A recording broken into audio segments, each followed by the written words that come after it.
Asaduddin Owaisi barrister साहब की presence में शेर को मैं आपको सुना रहा हूं कि गाजियों में बू रहेगी जब तक ईमान की, गाजियों में बू रहेगी जब तक ईमान की, तख्ते लंदन तक चलेगी तेग हिंदुस्तान की।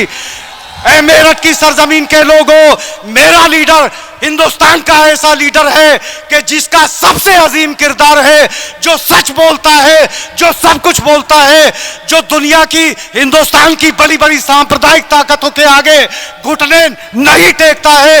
याद करिए 2019 का वो वक्त जब पार्लियामेंट में हमारे देश के प्रधानमंत्री, हमारे गृह मंत्री अमित शाह ने एनआरसी और सीए का एक बिल पेश किया, और वो बिल ये था कि हिंदुस्तान में मुसलमान को रहने के लिए अपनी शहरियत को साबित करना जरूरी होगा।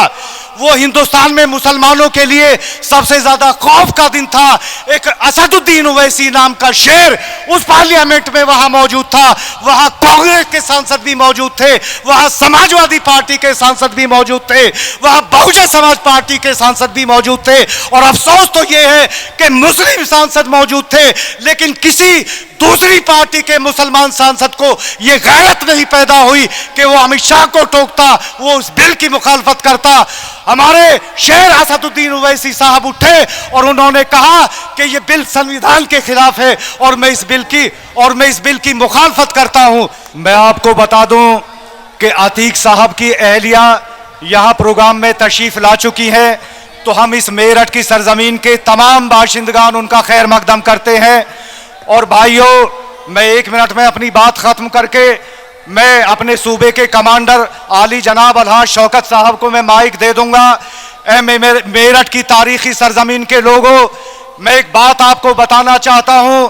वो वक्त याद करो 10 मई 1857 को हिंदुस्तान को अंग्रेजों के कब्जे से आजादी दिलाने के लिए यही मेरठ का आवाम दिल्ली पहुंचा था, और उन्होंने बहादुर शाह जफर से यह कहा था कि बहादुर शाह जफर, जिस अंग्रेज ने हिंदुस्तान से मुगलिया सल्तनत को खत्म कर दिया, तुम्हारा और मुसलमानों का तख्तोताज खत्म कर दिया, आज वही तख्तोताज हम अंग्रेजों से छीन करके तुम्हारे सर पे रखने आए हैं।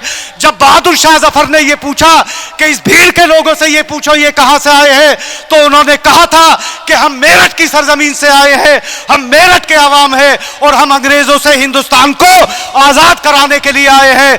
तो तब मेरठ के आवाम के इस हौसले को देख करके बहादुर शाह जफर ने हिंदुस्तान के गवर्नर जनरल को एक शेर लिख करके भेजा था। वो शेर सुनिए आप।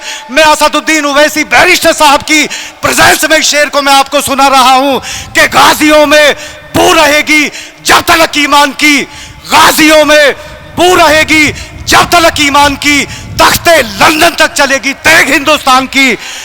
ऐ मेरठ की सरजमीन के लोगों, मेरा लीडर हिंदुस्तान का ऐसा लीडर है कि जिसका सबसे अजीम किरदार है, जो सच बोलता है, जो सब कुछ बोलता है, जो दुनिया की, हिंदुस्तान की बड़ी बड़ी सांप्रदायिक ताकतों के आगे घुटने नहीं टेकता है।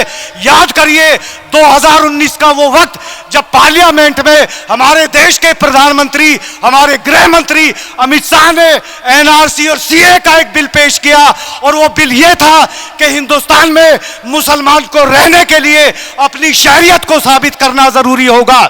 वो हिंदुस्तान में मुसलमानों के लिए सबसे ज्यादा खौफ का दिन था। एक असदुद्दीन ओवैसी नाम का शेर उस पार्लियामेंट में वहां मौजूद था, वहां कांग्रेस के सांसद भी मौजूद थे, वहां समाजवादी पार्टी के सांसद भी मौजूद थे, वहां बहुजन समाज पार्टी के सांसद भी मौजूद थे। और अफसोस तो यह है कि मुस्लिम सांसद मौजूद थे, लेकिन किसी दूसरी पार्टी के मुसलमान सांसद को यह गैरत नहीं पैदा हुई कि वो अमित शाह को टोकता, वो उस बिल की मुखालफत करता।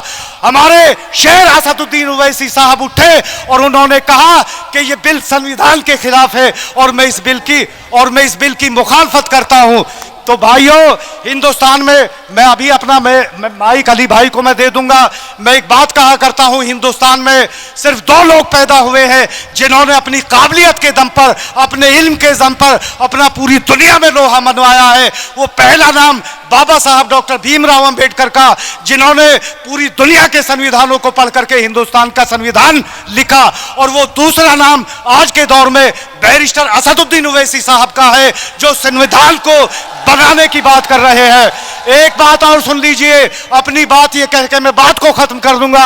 अरे तुम्हारा लीडर इतना पढ़ा लिखा है कि ना इस देश का प्रधानमंत्री इतना पढ़ा लिखा है, ना इस देश के सूबे का मुख्यमंत्री इतना पढ़ा लिखा है।